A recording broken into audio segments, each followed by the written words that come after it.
Welcome back to another hotel review. I'm your hotel critic, Caleb Kent, vlogger, actor, content creator, host of the Caleb Kent podcast, and travel enthusiast. And in today's video, I will be reviewing Disney's Art of Animation Resort. I got to stay at this property at the end of the past month, and here are my thoughts. Before we get started, here are some fun facts about the property.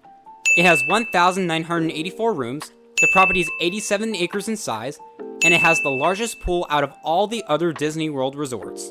The theme of the property is, well, the art of animation, or so it says. You would assume going into staying at the hotel here that it would be a celebration of all the animated films Disney has created, or at least all the films they made around the time this hotel was built.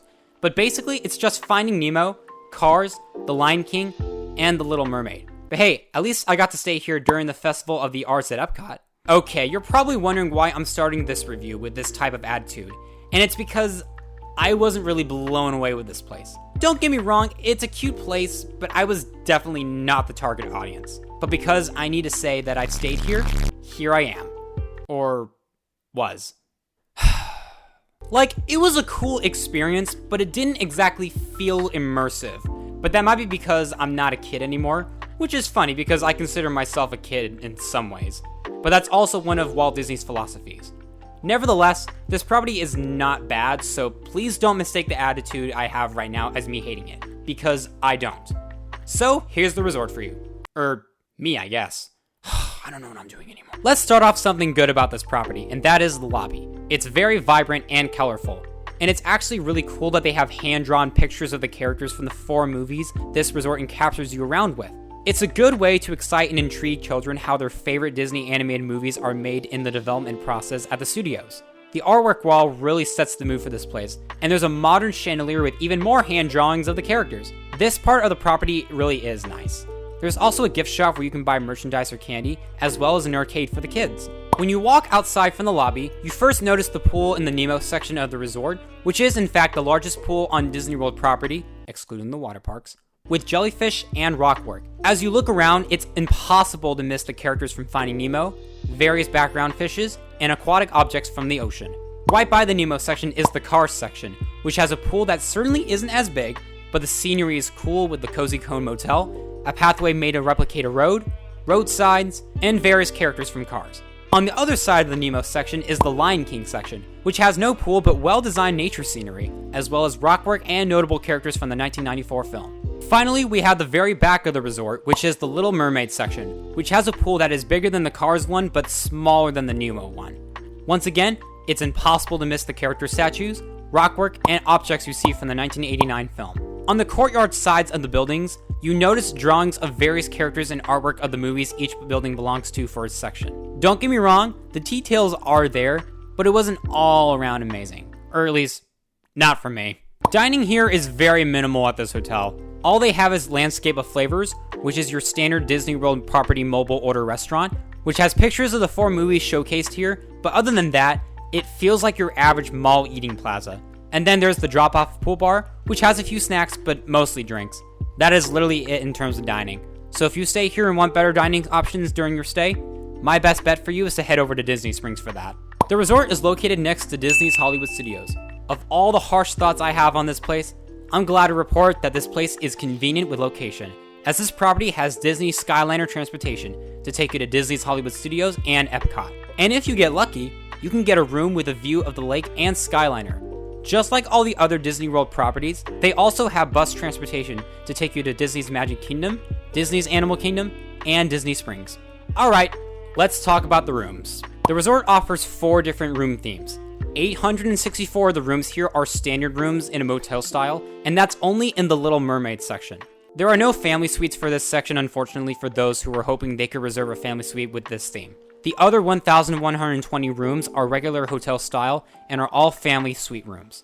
One type is Cars themed, one type is The Lion King themed, and one is Finding Nemo themed, which is the room I got. The website also offers a room reservation where, for a lower price, you can reserve a family suite with no theme assignment until check-in, which is what I reserved. I'm happy with what I got. I may have only seen the Nemo building interior, but the paintings set a good feel for the theme you have. But onto the rooms. The furniture and decorations of the suite are neat. The lamp, the sea imagery, the couch, the carpet, the backdrop of the queen bed, and light designs make it all clear. It's Finding Nemo! While it is cute, it feels minimal. There aren't any paintings, and there isn't a lot of decor for the walls, so it feels bare in a lot of spots, if you get what I'm trying to say. It honestly felt more like an average apartment with a Finding Nemo theme rather than a Disney resort theme. I'm gonna go out on a limb here and say that the bathrooms of all parts of the room looked the nicest. I guess that's quite the contrary with the Hard Rock Hotel at Universal Orlando. Anyway, I was just not a huge fan of the room. It wasn't ugly, but it didn't feel Disney standard in terms of design. However, it is great for families or larger parties, as the table and couch both convert into a double bed, accommodating enough room for 6 adults to stay in the room, and they are comfy despite being pull-out beds. And it's good that there's 2 bathrooms to be utilized by larger parties. I kindly asked for a lake or pool view, but they were all booked up, so I got a courtyard view, which was not a big deal at all. Overall, the room wasn't the most luxurious, but it was cute nonetheless. There's only one legitimate con about my stay, and it's that 2 smaller towels that were rolled up, and were supposed to be clean, were wet. And I didn't do anything beforehand to make them wet. I believe this was just a mistake, but it will have an effect on the final score, as that violates some sort of health code, and even if it doesn't, it's still disgusting. I called the front desk about this, and they sent housekeeping over to give me a dump truck load of towels. So I had more towels than I knew what to do with. I consider this a clean hotel, but yeah. Other than that, there aren't any legitimate cons. Now, why am I being so hard on this place? Well, it's really the value you get rather than the experience. If it was in the $100 to $200 range, it would be understandable and I wouldn't be yapping so much. But because it's an average of around $300 a night, it doesn't feel like it's worth the price you pay. Disney's Coronado Springs Resort is somewhere around that price range, and while it may be more mature, that is a property I consider worth it for what it costs per night on average. If you'd like to check out my thoughts on that hotel, feel free to click up on the top right corner or the first link in the description. But anyway, this place has its qualities, such as the scenery around the property and its location, but it wasn't a place I thoroughly enjoyed exactly. At the end of the day, I'm just glad I can officially say that I've stayed here. In conclusion, if you are looking for a Disney World resort property with a unique experience, or if you really love any of these 4 films, I think you'll love and appreciate this property way more than I did. But if you like getting your money's worth and don't really care about this type of theme, I'd recommend staying somewhere else at Disney World where it's more of a bang for your buck. I just felt a bit underwhelmed overall. Once again, by no means is this place a bad hotel at all. I just don't think it's worth what you pay for.